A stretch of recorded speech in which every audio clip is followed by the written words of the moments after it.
Next topic in Python, we are supposed to do exceptions, but we can't do exceptions without doing inheritance. Okay, so I am presuming that by now you have started looking at inheritance in C++.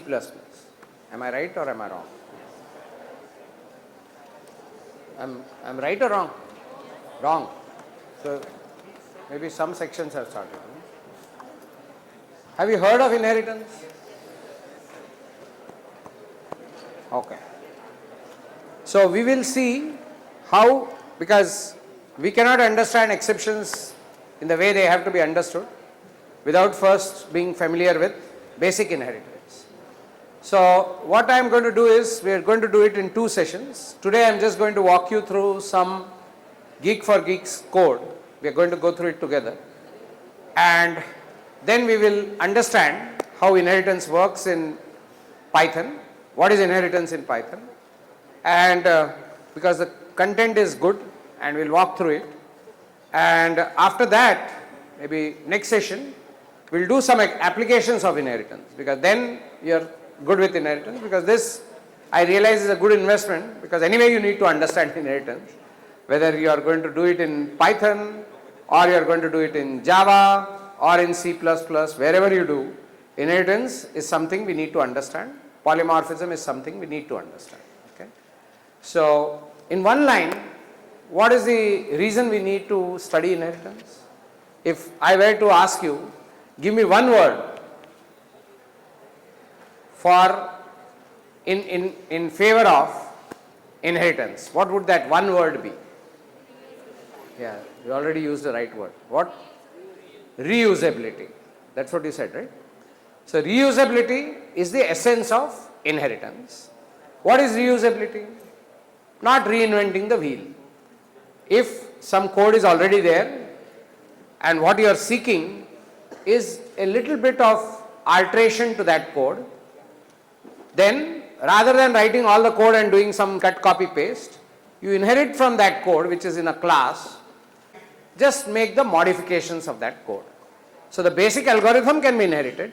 The tweak to the algorithm which you need for a specific problem, you need to adapt. So that is the reason why inheritance is so popular. So you don't have to create classes with the same logic again. You just inherit from an existing class. What is a class? Class is actually a repository of code. You know, a class has state and methods sitting in that class. So it's a repository of code. It's a storehouse of code. And then when you inherit from it, all that code comes to you, and of course you still have the option to alter the code which you have inherited a bit or a lot and use it for your specific problem. That is what we do. So it is like the analogy they give, and the analogy is very apt. If you have ever dealt with integrated circuits, chips, right? Now if you have to create a circuit, what do? You take chips from the market, but the way you connect the chip is specific to the problem that you are trying to solve, or the product that you are trying to build. That connection between the chips is specific to your problem, right? So that is like adaptation of a pre-existing circuit or pre-existing chip by shorting some pins, or by grounding, by connecting some pins to a high or a low. You make the chip behave differently from somebody else who takes the same chip but does shorting of some other pins, grounding of some, tri-stating of some other pins. If he does that, then he is using the same chip, but he is using it differently for his problem or his product, and you are using it differently for your product.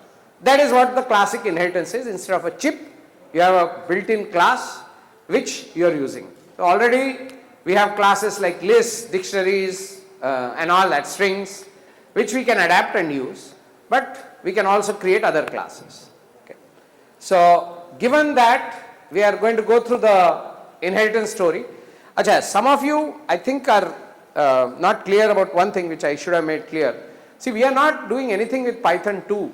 Okay, so you can completely ignore Python 2, because sometimes people get confused. Which compiler are we using? We are using only Python 3. Okay, so everything that we are doing is Python 3, 3.6, 3.7 onwards. So please don't have any baggage of earlier Python, we're not interested, because on most platforms that you will work on, that age-old Python has no use. You can throw it away, right? Because there are quite a few salient differences between the older Python and this, and we don't want to worry about the older Python. Let it go out.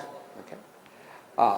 Okay. So now what we will do is we will look at inheritance from Geek for Geeks, try out a bunch of code, see how it all works, and now the C++ inheritance model is very similar to the Python inheritance model. The Java, when you go to Java, the inheritance is more defined, more rigid, more I would say more restrictive. Okay, that way Python is free and so is C++. Now Java doesn't believe in such a liberal view of inheritance. They have a certain discipline, like everything Java has. In Java everything has a discipline. You cannot just do anything that you want. So they are very, they believe that a language becomes robust by making programmers follow certain rules of discipline. That is their view. So they are very particular about the way inheritance should be done or not. Python is very liberal, so is C++. Python at times is more liberal than even C++. Okay, so a lot of people, the reason I'm mentioning is, a lot of people who do Java programming, they say Python doesn't have inheritance, it has something else. They don't recognize even the inheritance in Python as inheritance itself. Very funny style. So anyway, we are not doing Java yet. When we do it, we'll look at it more closely. So we'll go up. Now I'm going to show pieces of code. Let's start with this. So this is a class. So when you say class person without anything, automatically it is derived from a primordial class called object. So there is a class which Python language has called object. So what are you saying in that line? You are saying my class person is a derived class of class object. That means there is already a class object and I want to inherit whatever is there in the class object into class person. But this inheritance is implicit. That means in that line where you are seeing class person, if you had just said class person with semicolon, it would mean the same thing. You getting what I am saying? You say class person with object or without object, it means that person is inheriting from this object class. Now who created this object class? I didn't. The people who created Python created this object class and have some behavior. We'll look at that object class later. So when you say class person without any, can you remove that? If you say class person just like that, it is same as saying person is inherited from object. Okay, now mention here. How do you mention inheritance in C++? You say class person, then you have scope operator, and then you mention the parent class. Here you mention the parent class in bracket. That's all. Are you clear? The parent class is mentioned in the bracket. So if there are more than one, there are more than one in the parent. If you are inheriting from multiple inheritance, if you are inheriting from more than one class. Then, so this is same as person object. Okay, good. Then you have the constructor. So there is a constructor. You know how to write a constructor. We saw that last time. So there is a constructor. It is a double under method because it's a specific method which is called at the time the object is created. That method is called init with a double under. Then it takes always, each method takes an implicit parameter called self. I think you know what self means in C++. It is this. Remember this? There is always a this available which points to the current object. So self also refers to the current object. Then self name, that is the way the constructor is called. And there can be more than one constructor also with different parameters. Then self.name is equal to name creates a instance variable whose value is name. Now the left side and right side you can say self.firstName is equal to name. That is perfectly valid. In that case, your instance will have a variable called first, whatever you have called it on the left side. And the name here refers to the parameter name. So right now if you were to think about it, what we are trying to do is, we are trying to create a, we are trying to create a person object. This is a person object in memory, and it has a field called name. This is how that field is initialized, and at the time of construction the field will get its value. Then there is a method called getName, which basically returns the name which is sitting in the person. So if you want the person's name, you can say p.name, but this is a better access. So you can do getName, it will give access to the same field. Now there is this good method called called isPerson an employee. isEmployee is a method.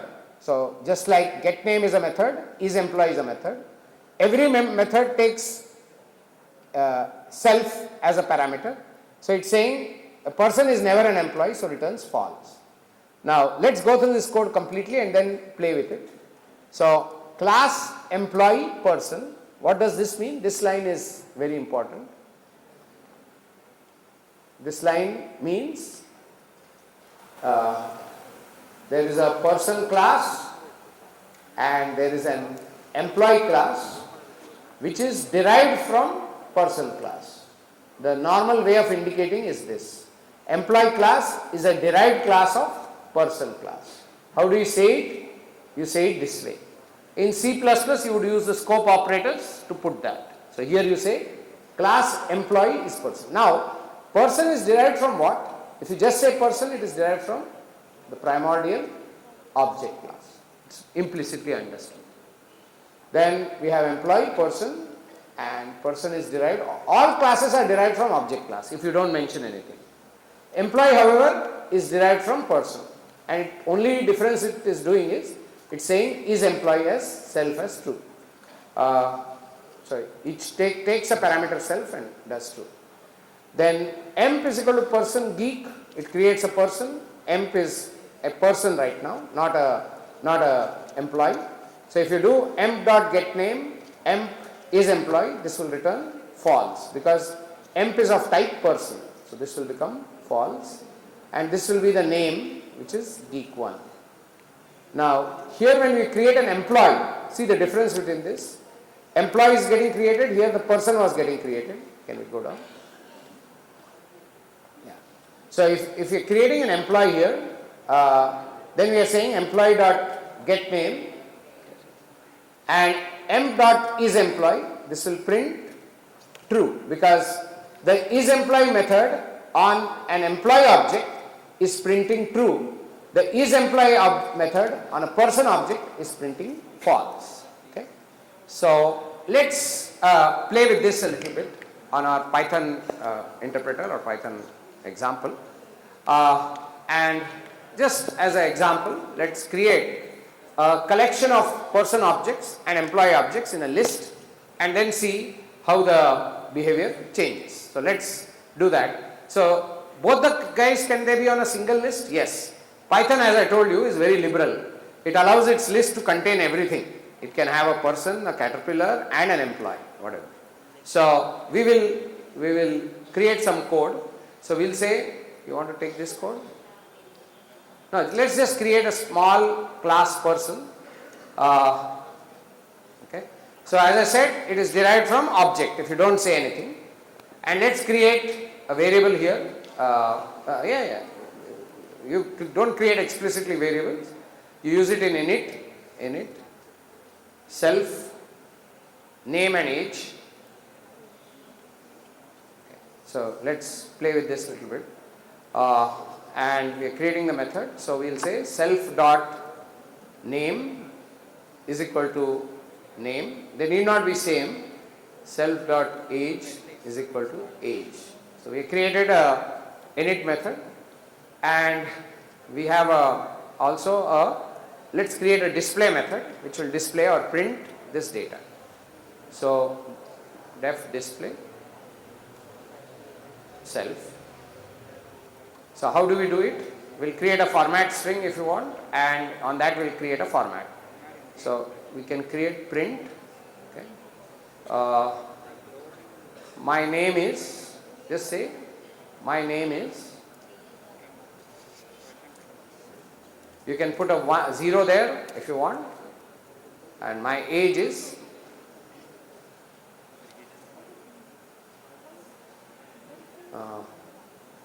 1. Then we have a format. This is the most convenient. Self.name, no?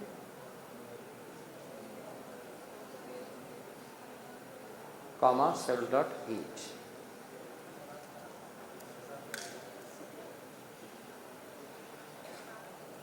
Yes? I think we have got the print right. So I think we have got the class person right. Then what will we do? We'll create 2 or 3 persons. Before that, we'll create employee. Okay. Look at the way we'll create employee. Now employee has what all? Does an employee also have name? Yes. Age? Yes. And let's add another field to an employee called salary. So an employee has 3 fields: name, age and salary. So if I was creating employee by itself, what I would have to do? I would have to say 3 fields: self.name, self.age and self.salary. I would have to do that way. But because I am choosing to make employee a derived class of person, I can rely on the person part of my object. My employee object will now have a person part, so that can store the remaining part, the name and age, because it's already there. And only the salary has to be stored in the employee object. I'll just show you how it looks. But let's first do this. So this is how inheritance starts in Python. Class employee is derived from class person. Now we'll look at the way we'll write its constructor. Just see the way we'll write its constructor. So we will say the parameters it takes are name, age, salary, correct? So salary it will initialize by itself because salary is not there in its base class. So self.salary equal to salary,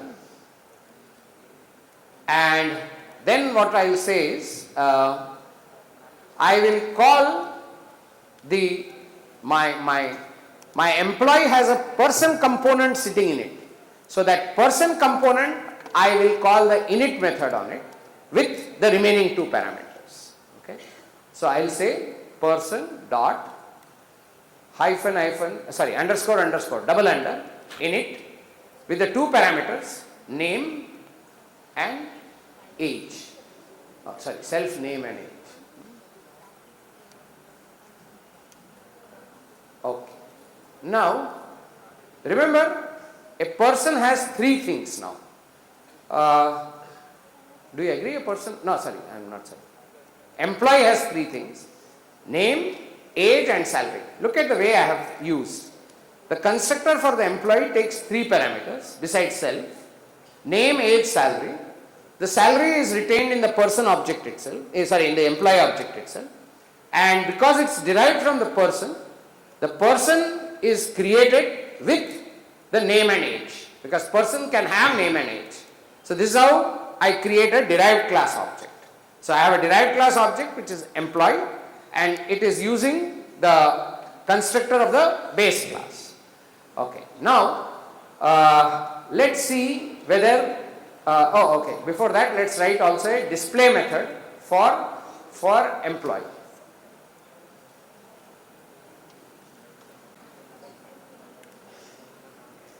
And in that, let's print all 3.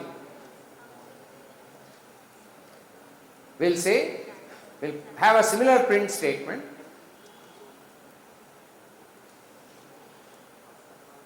Then we'll do it a little differently.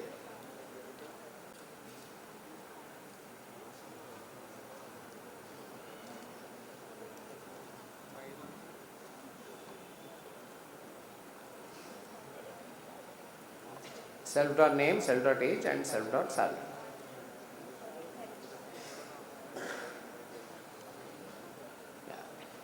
So now we have a basic inheritance going.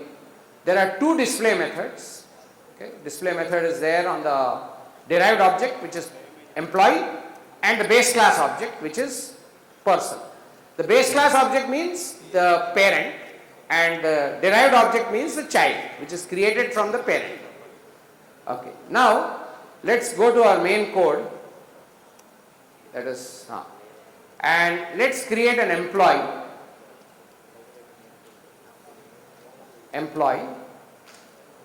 With 3 pieces of information, correct? Name, age, in that order, name, age and salary. And then let's call the display method on that. And let's see what happens. And then we will play with it a little bit. Okay. So let's see what we get. Can we make it bigger? So as expected, my name is Gopal, my age is 30 and salary is 15,000. That is what you should see. Now, is this clear or no?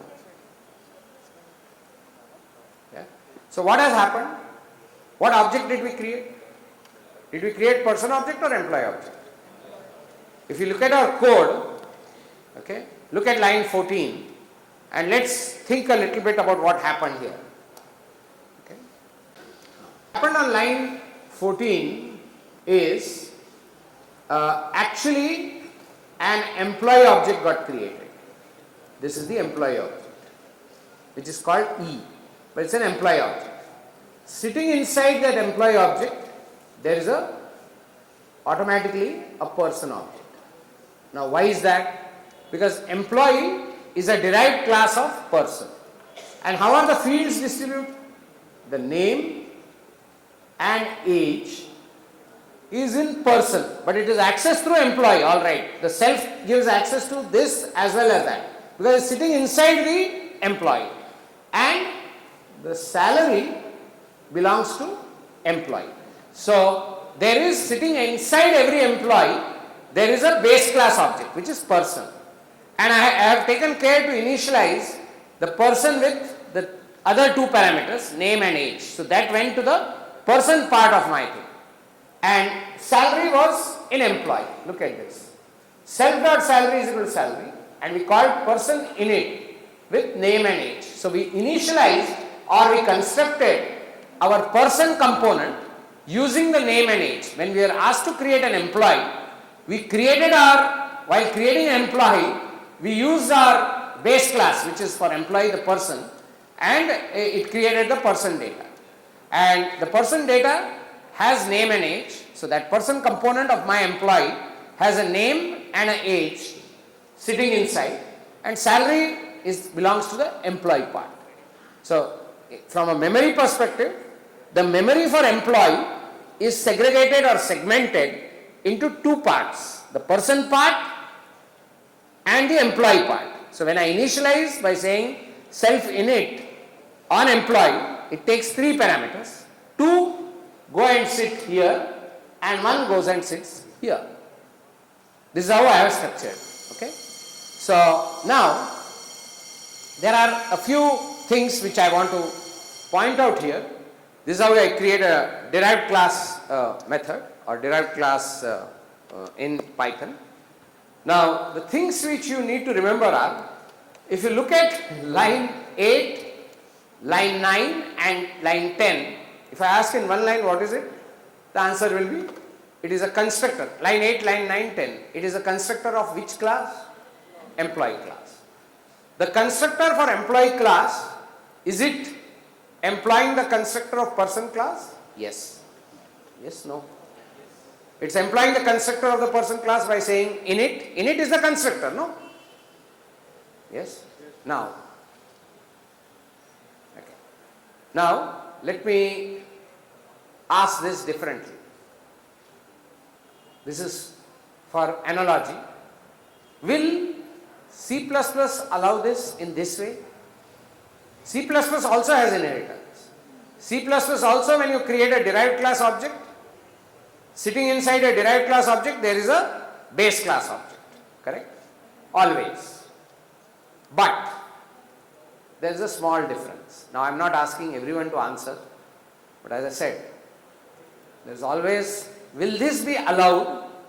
Will similar kind of construct be allowed the way it is happening in Python, in C++, or there would be a certain restriction?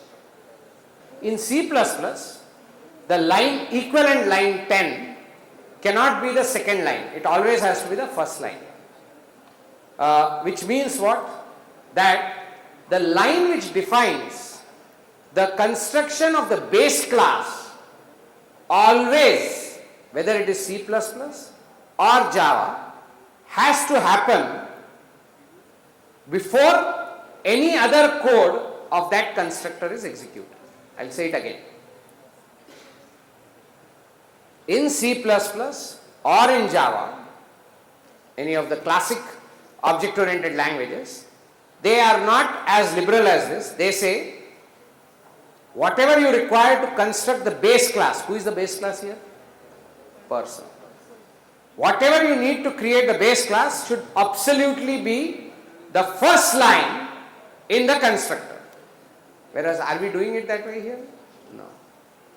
If I had to follow that, my code would have been line 10 would never be allowed to come after line 9 to give you the equivalent in C++ or Java. They won't allow that. They are not so liberal. They will say nothing doing.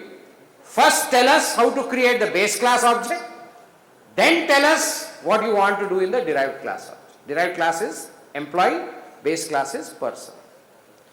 Okay? If you want these thoughts, keep them with you, because these are thoughts which you should have. How does it happen? The way I study any language is, how does it happen in any other language? The comparative. The power is in the comparative, and you have to grasp the comparative. Okay, so we are now having employee derived from person, so there is no problem here.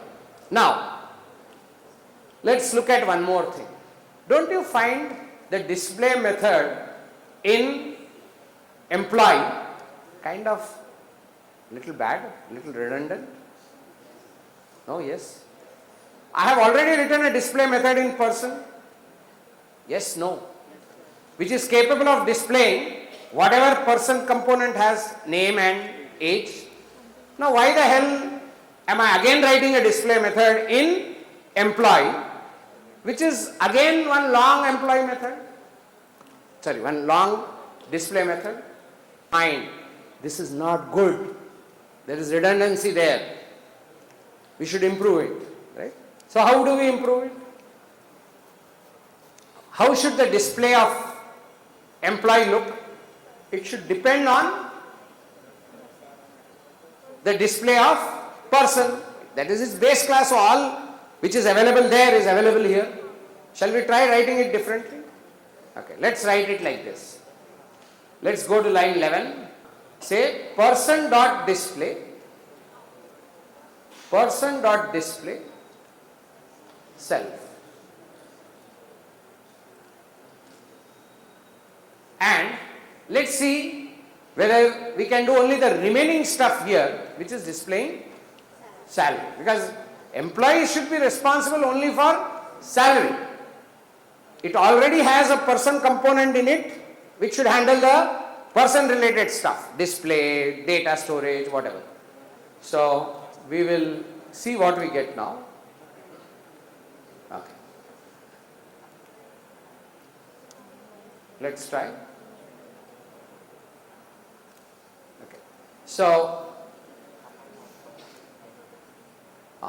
okay, forget the text for a moment, and forget the print and print with no ending, that we can change.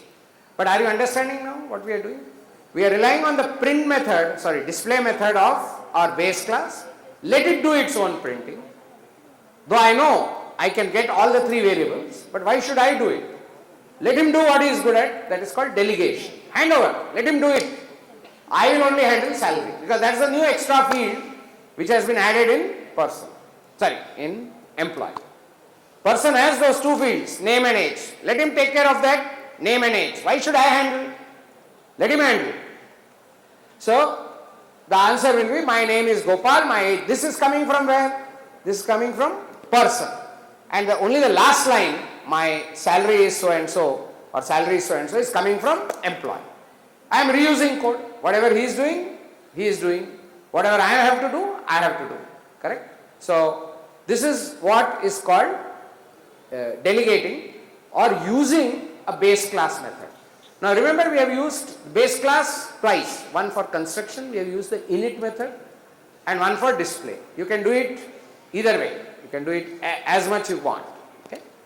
So we have now a person and an employee. Okay? We have this class. Are we clear so far? Now we create a list. In that list, we can have person objects and employee objects both sitting together, and let's make them both sit together and we'll do something. Okay. So let's create a list L. We have created only one employee. Let's create one or two persons, one or two more employees. So let's call them E1, E2, E3, whatever.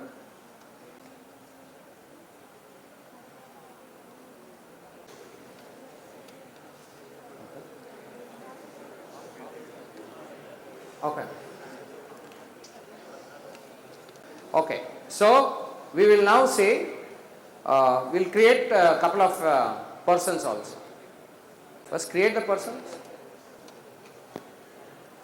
is equal to person, name and age.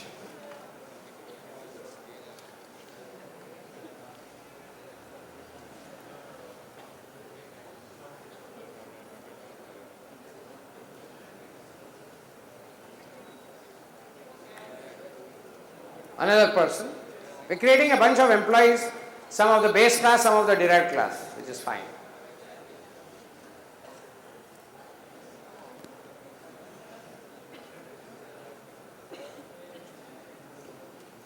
Okay. Now we'll create a list and add all these people to a list.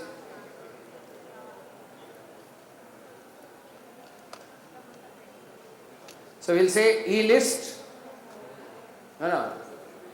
Elist dot append E E1 E2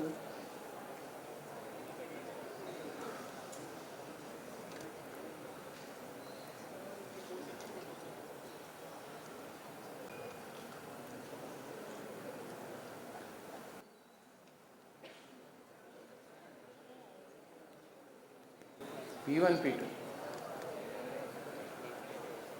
Okay. Now, what is so special about eList? It contains some employees and some persons. Agreed?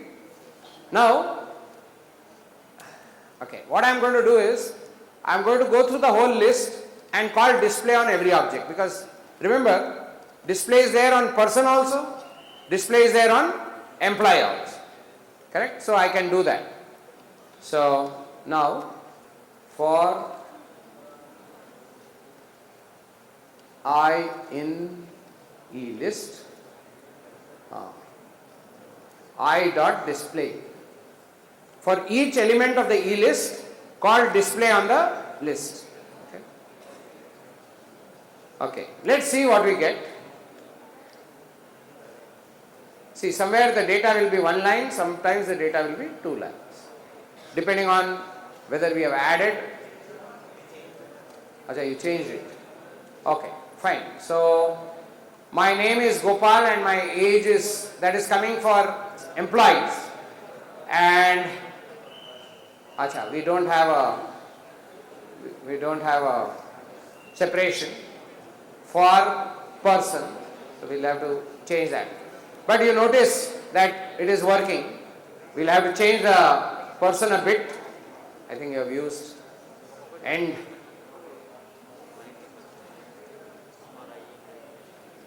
We'll remove that.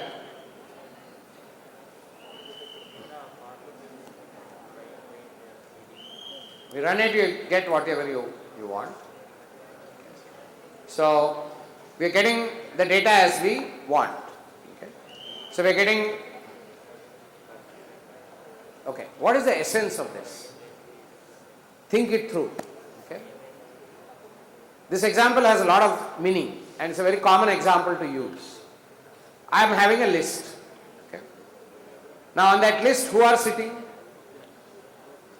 Objects of different classes are sitting. What are the two classes? Employee and person. Then I am walking through the entire list. I am iterating through the entire list and displaying every every object. As long as every object, please think a little, as long as every object on the list, sitting on the list, has a display method, I can use this code. It will display based on what it is. If it's an employee, it will do an employee display. If it is a person, it will do a person display. So depending upon the kind of animal which is sitting on the list at that point, appropriate display method is getting called. Now, this is very powerful. So, if you want to do a common collective behavior, what is called common collective behavior? Here, the common collective behavior I am invoking is display. But I am invoking it on a group of heterogeneous objects. Do you agree? They are all heterogeneous objects. In this example, there is person object and employee object. Now you will say they are not heterogeneous. I will say perhaps not, because they are both derived from each other. Employee is derived from person. But does it matter? Now think a little. Suppose I have a third kind of object. What is the third kind of object? Let's say animal. Let's say there is a separate class called animal who has some kind of display method. Are you getting me? If I have a class called animal and let's say I have created some animal objects, all of the animal objects have a display method. They have no relation to either employee or person. They are not derived from it, nothing. The only commonality they have is what? They have a display method. Can I make them put on the same list? Can I put them on the same list? Yes, you can. Can I invoke a display method on it? Yes, as long as they have a display method. So what it means is, please think, there is a lot of intuition here, that I can create a list of any kind of objects as long as they have a display method, this code will work, or by and large this code will work. You are with me? Now, this is where again you get a big difference between the liberal attitude of Python and the restricted attitude of both Java and C++. In Java, first of all, they will not allow you to create a list like this. They have a basic list which is out, but the list, when you define, it will say, you tell me what this list, who is going to be on this list. Now please, because you are going to learn many languages, you have to develop this appreciation, differentiation. Otherwise you will get one confused mess. In Java, you have to tell a priori, in the beginning itself, when you create the list, on this list who is going to sit? You have to say, this is a list of persons. Then they will allow only persons to sit. Or, if you want, you can also say through some construct, a derived class of person can sit. That means employee. But, if you try to put animal on that list, Java will say, no. This list can only have either persons, at most what will tolerate? People who are derived from person, or classes which are objects of classes which are derived from person. We will not allow a string to come onto this array, onto this list. We will not allow an animal to come which has no relation with either employee or with person, will not allow. Same attitude is there in C++. C++ also, if you create a stack or a list or something, it will tell you a priori, it will insist. This is a stack or a list or whatever of what? Tell me first. Then only I will allow you to create. So you should say in the beginning itself, this is a list of persons or a stack of persons. If you say that, then I will allow. I will also allow derived classes of persons. But that's it. I will not allow animal to sit who has no relation. So, are you understanding the restrictions that you have in those languages and the liberal Here, only thing in this program is, I will welcome anybody and everybody onto this list as long as they support a display method. I am fine. They should support it. It may be an animal, it may be a caterpillar, it may be something, it may be a book, it may be whatever. No relation. So unrelated objects which have no inheritance relationship with each other are allowed to sit on a list in Python and allowed to exhibit their behavior. Only commonality is that same behavior should be there everywhere. There need not be a relationship between the objects. Okay? If you understand that much, we have made strong progress. So that later we will know, we will coin a very beautiful term for it called polymorphism. Okay? But we will not come there yet. Polymorphism is a slightly more involved area and it takes little more. Now, here is yet another thing which we will now introduce. Because I am introducing some fundamentals of inheritance. Here is, now, I have here a person class. And let's say, for notion, by the overall idea that there is also an animal class. Person has one method called display, and animal, let's say, we'll add some method here for choice, but let's say has a method called eat. Now, all animals eat, all persons can be displayed. Now, I can create a class employee which is derived from person and also from animal. So, I am going to imbibe some behavior from person and some behavior from animal. So, I can inherit display from person and I can inherit something from animal, that is eating from animal, and use it on employee. Okay. What is this called? What do you think it is called? Even if you don't know. This is a different kind of inheritance than what we just saw, right? This is called multiple inheritance. Are you with me? This is called multiple inheritance, where I am inheriting simultaneously from two different classes. One, from person class I am inheriting some behavior. I am inheriting some behavior from animal class. Now, Python allows this to happen. We will soon create this behavior and write code for it. And then we will see what are the problems with this kind of thing, because Python, as I said, very liberal. It allows this to happen. C++ also allows this to happen. Java says no. I will not allow multiple inheritance to happen. In Java, if you try to create this, it will say I will not permit it. You have a single hierarchy. Single hierarchy means it has to be a linear tree of hierarchy. You can't have this kind of thing where one class can inherit from here or here. In Java, one class can inherit from only one. They have been liberalizing some of these over time. But by and large, the native Java or the true spirit of Java says, I will not allow this. Now there is a reason, and now we are going to probe the reason why this can be a problem, why Java took a conscious call that we will not support multiple inheritance. C++ said yes. Python says yes. Okay. We are yet to see JavaScript and all. Maybe at some other point we will see that. So, how do you implement this in Python?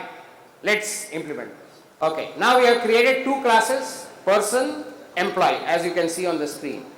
We are going to create a third class which is not going to have any relation and will just create it before employee.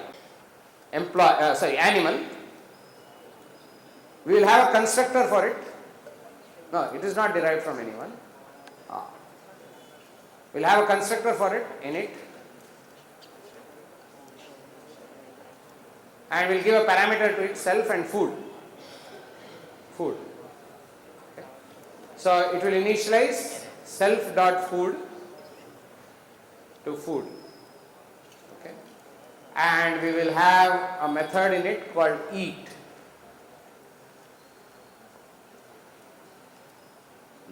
And what that method will do in animal is, it will say, I eat that food. So it will print, I eat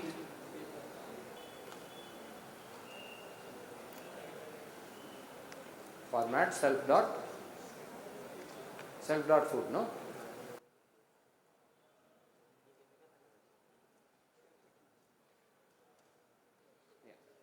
So this is what is there. Are you with me so far? Some of you are. Some of you are fine. You have lost me, which is also healthy. Okay. So I have created class animal. It has a constructor, which is the init method, double under method, and it has one method eat called self. So now what I will do is I will say class employee is derived from person, comma, animal.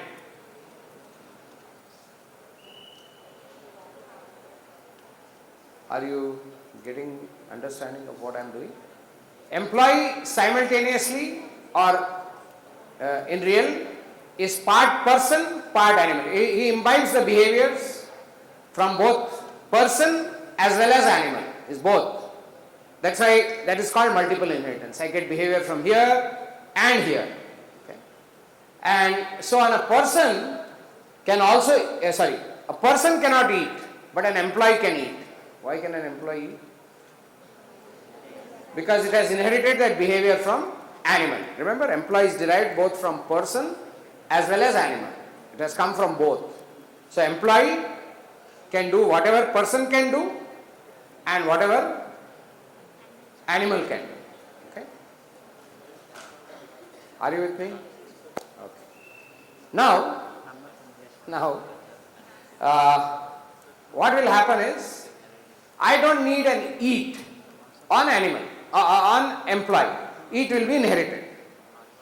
Okay, but I need to create the food for employee. So now let's comment out that list logic. Oh, we can ignore it for a moment. You can take away, we just comment out the whole thing. Yeah. We'll ignore this code for a moment. We are not focusing on that. Now, let's see how the constructor for employee will change. Okay, let's ask you this question.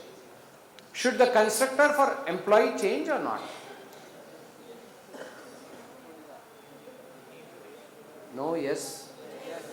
The constructor for employee should change or not? Now remember, the employee is getting inherited from both person as well as animal. It's coming from both. And remember, person needs name and age, animal needs food.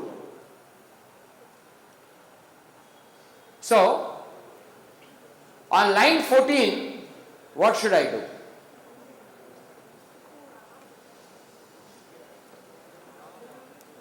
Should I add another parameter? Yes, no?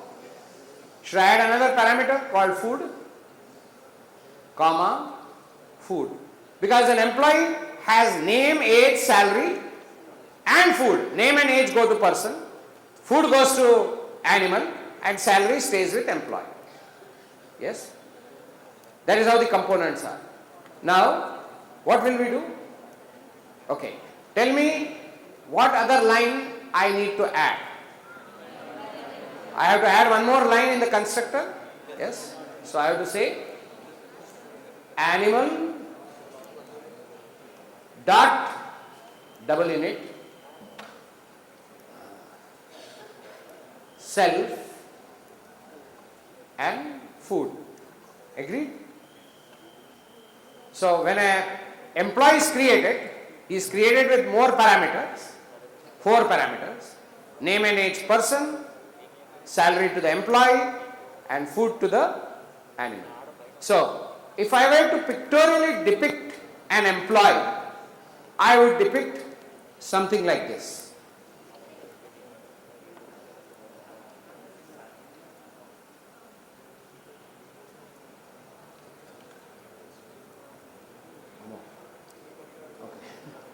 This is employee. Sitting in an employee, there is a person and an animal. Let me call it P and A. Yes. To make that a little smaller.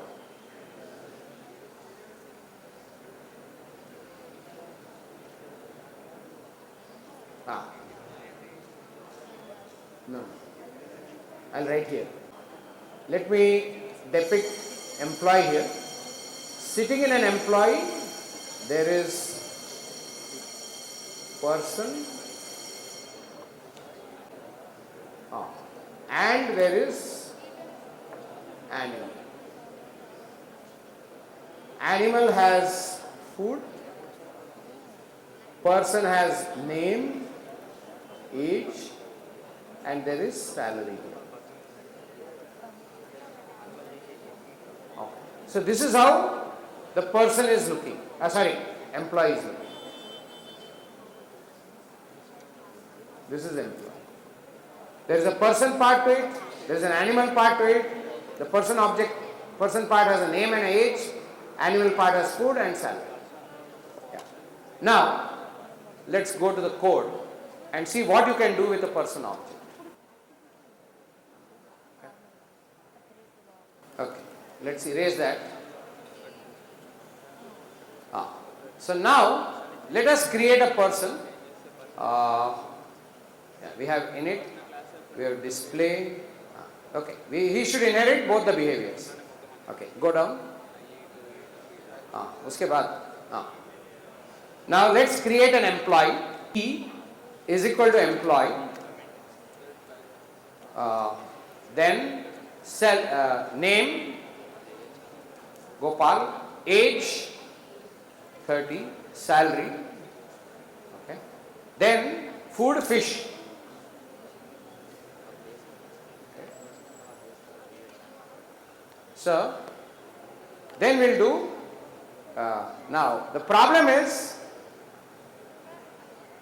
the display will not show food, correct? Because the display of employee calls only the display of person. There is no display in animal. Let's add that. Let's add one display in animal. Then call animal dot eat self. So the display of employee calls the display of person and the eating habits of its animal part. That constitutes the description of a person. Of an employee. Okay. So on E, next line. If I say display, I will see all the 4. I should see all the 4. Let's see what I get. Yeah.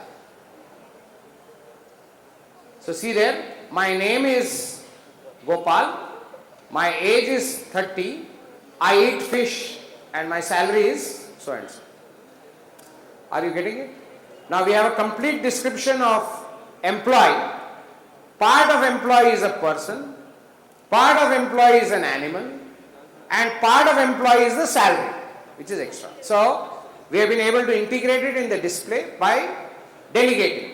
Salary I display, name and age, my person part displays. Eating habits of mine come from my animal part. I have an animal behavior which eats, which kills, all that is all coming from my animal part.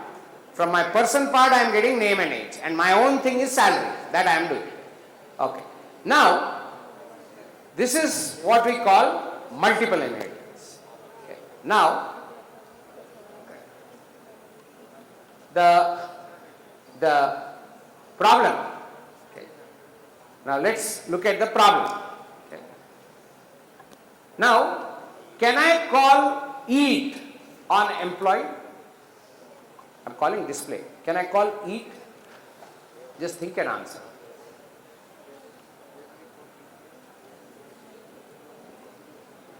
Can I call eat on employee? Yes or no? See, I am derived from animal. Animal has eat. Yes, no? Person has some things. So can I call directly on an employee, can I call eat? Okay. Let's do that. Instead of e dot display, let's call e dot eat.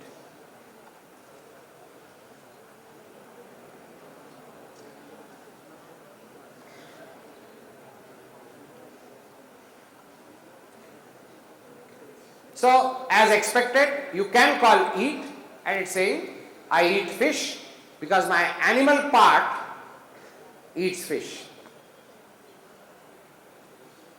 Is it clear? I am able to inherit behavior from either of the two sides. Okay. Now the fun starts. Okay. So now, let's add eat to person also. Are you with me? My animal part can eat, person part can't eat. So on employee when I call eat, where does it go? To the animal part. Yes? Takes eat from there. Now, what we'll do is, we'll add eat to the person part also. So let's go to the person part and say eat there. Self. Person doesn't eat fish. Person eats rice.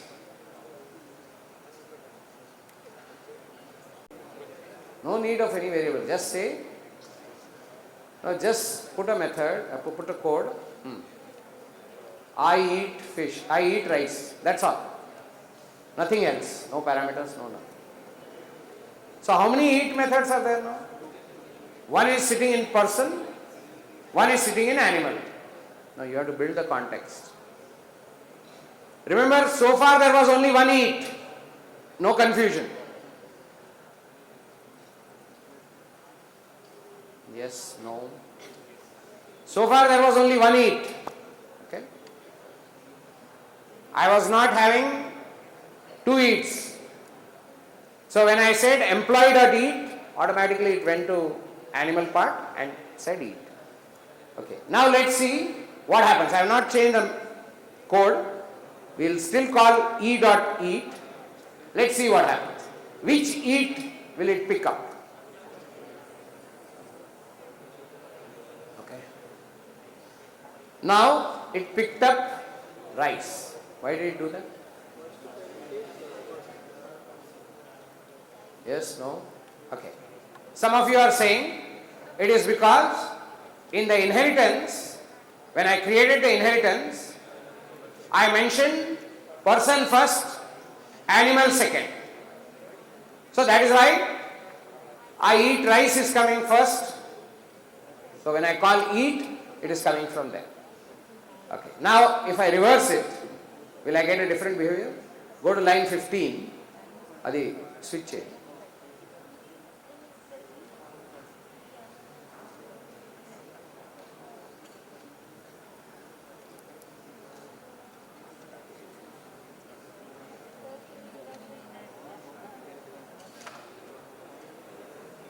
So now I am getting I eat fish. Agree? Now think a little. This is where confusion starts in Python. So if I have two base classes, if I have two parents, then and both of them have the same method, eat, then it's very funny that the order in which I inherit decides which one gets called first. It's nothing to do with inheritance. It is The order in which I have described, I am inheriting from both. When eat was there only in one, no confusion. When eat is there in both of them, the order of inheritance decides which one I will call. Correct? And if I have eat myself, you are getting what I am trying to get at?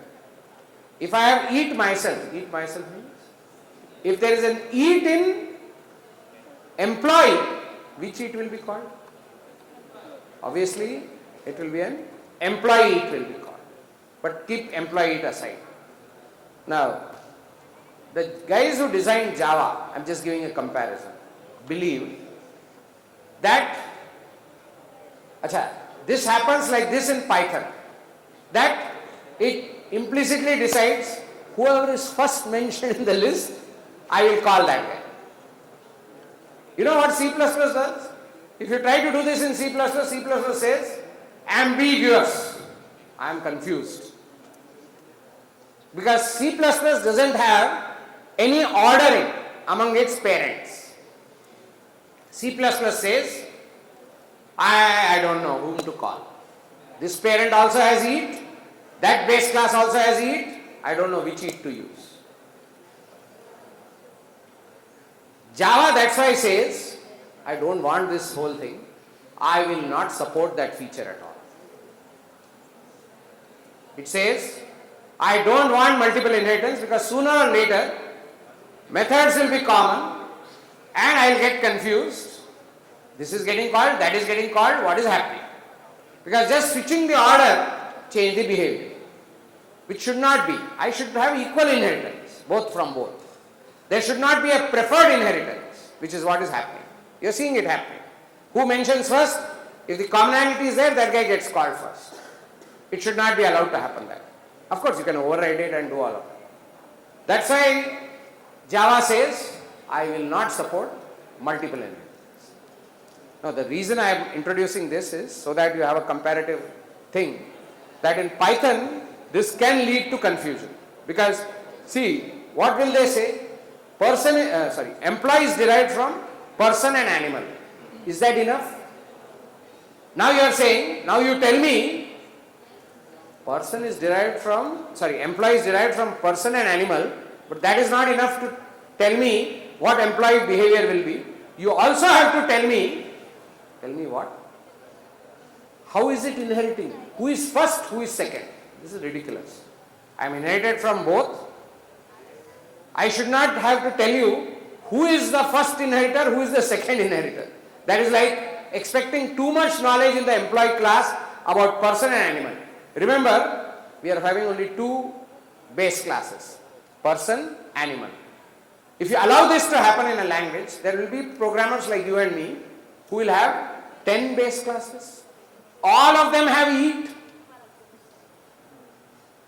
Can you imagine 10 base classes, all of them having a eat method, and in the employee when I call eat, I have to remember what? In which order have I mentioned this inheritance to figure out how the employee is going to behave. So that's why they saw this earlier version of Python. The Java guys took a decision, this is going nowhere. It will make a mess out of people. Okay? We don't want this feature at all. So Java said, I don't want multiple inheritance. There is also a cousin of this problem called the deadly diamond. We'll talk about it some other day, today, not today. There is a cousin of this problem. It's called the deadly diamond. What happens is, there is one guy, two guys inherit from him, and then one guy inherits from both. So we form it looks like a diamond. Okay? So that is called the deadly diamond. Anyway, I'm just keeping it here. Okay. So I think we have reached that point. So we will stop here. We have just touched the tip of inheritance. We'll need one more session to explore. We'll give you this code. Look at it again. Okay. Go up. We'll just walk through it. What did we do for the 40%? Yeah, this is for the 40% to wake up. One of them is called the constructor, which is the init. You have to write the init like that only. then only it's a constructor. The constructor for person takes 3 parameters. The display, 3 is not 3, it's 2, name and age. So the display displays it. Then we have a eat method which just prints I eat rice. There is a class animal which also has an init method which is its constructor. It takes one variable only called food and initializes it. And whatever it has initialized with it, it prints it in eat. Okay. Then I have the interesting class employee, which currently is derived from both person and animal. So while creating the derived class employee, it is taking 4 parameters. I am leaving self out of the picture. Name, age, salary and food. Salary is belonging to employee only. The name and age are being handed over to the person part by invoking the constructor for person explicitly. And then I am invoking the constructor for animal again explicitly and passing on food to the animal part. Then the display part of person takes into consideration the display of the person, eat of the animal, and after that it prints the salary. Then because the constructor for employee will now take 4 parameters, we are passing the 4 parameters and we demonstrated with eat. This is where we are. Okay. We have tried to show how inheritance works, what is multiple inheritance. Okay. At a basic level this is enough, but I would need one more session where I will introduce little more work on inheritance. But before that, try and understand this program. Come down. They give links. Okay. You read this first one, which is inheritance in Python. Okay. Go through this. It's very easy. Okay. No, come down. Yeah. So there is a link. Go up a little bit. This link next. Do the types of inheritance in Python. Go through this also. It's same. What is single inheritance, what is multiple. This single inheritance, then he shows the multiple inheritance. Can you come down? Yeah, see this. Just go up. We demonstrated this. Oh yes. We had employee, person, animal. Only thing is they show the arrow in this direction. Our standard convention is from the derived class to the base class. A lot of books show it like this. Okay, but that's anyway. I think it is not a matter of, it's a matter of choice. But I always show from the derived class to the base class. Okay. Then there is grandchild, which is easy to understand. This kind of inheritance. Linear. C inherits from B inherits from A. That kind of. That's easy. Then this is also called hierarchical inheritance. This is also easy. Many classes inherit from one class. No problem. Okay, this is easy. Okay. So read this and the previous one and come for the next session.